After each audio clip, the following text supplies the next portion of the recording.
រុនសួស្ដីជម្រាបសួរបងប្អូនទាំងអស់គ្នាចាសុខសប្បាយទេនឹងឯងខ្ញុំមកចង់បង្អួតផ្កាមលក់80នេះបានផ្កា3តងហើយនេះខំដាំនៅសៀរ៉ុលយកមកដាំឥឡូវបានផ្កាហើយបានផលហើយចានឹងឯងហើយលក់នេះផ្កាឆ្នាំ80ខ្មែរយើងគេមិនគាត់មកដល់ហើយដើរបេះបោចញ៉ាំទៅហើយដល់នេះវាឆ្ងាញ់ហ៎ហើយដល់នេះគេដាក់ងារថាលក់ឆ្នាំ80នឹងទៅហើយនឹងផ្លេចប្តីញ៉ាំហើយឆ្ងាញ់ក៏ផ្លេចប្តីនឹងឯងខ្ញុំអត់ដឹងដែរតាមគេតាមឯងដែរហ្នឹងណានឹងឯងចាគាត់ចង់ជម្រាបបងប្អូនយើងហើយខ្ញុំដាំនៅនេះបាន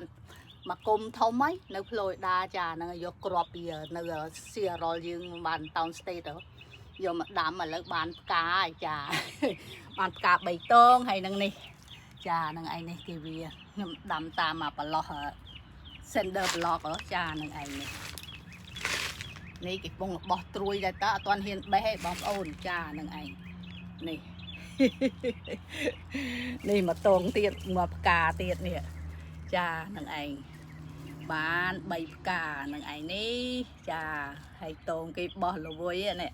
តន់បានស្រោចទឹកគ្នាផងចានឹងឯងដាំ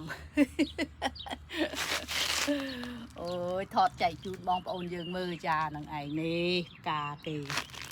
អត់លើកឲ្យបងប្អូនមើលមិនឃើញវានៅក្រោមពេកចានឹងឯងនេះចានឹងឯងលក់80លក់80លក់ផ្លេចប្តីទៀតចានឹងឯងគេដាក់ងារអីចឹងហ៎នឹងឯងនេះបោះត្រួយបោះចានេះចា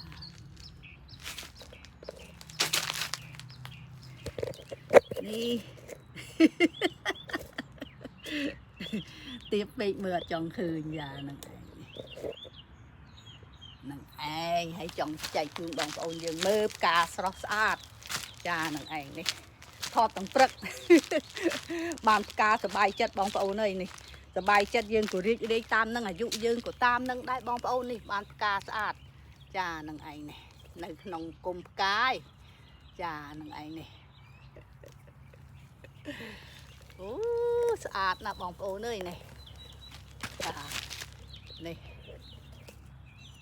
ផ្កាព្រៃចានឹងឯងស្មៅវាដុះហើយម្ល៉េះឲ្យកាត់ចោលខ្លះទៅហើយនៅស្រស់ស្អាតស្ដាយអត់ទាន់កាត់គ្នាចានេះចានេះ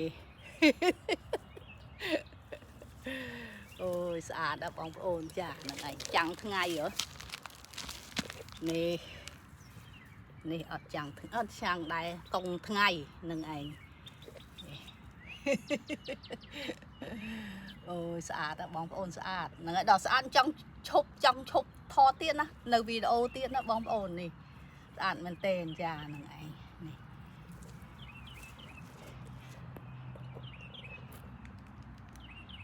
វល់មកជុំជូនបងប្អូនមើលហ្នឹងឯង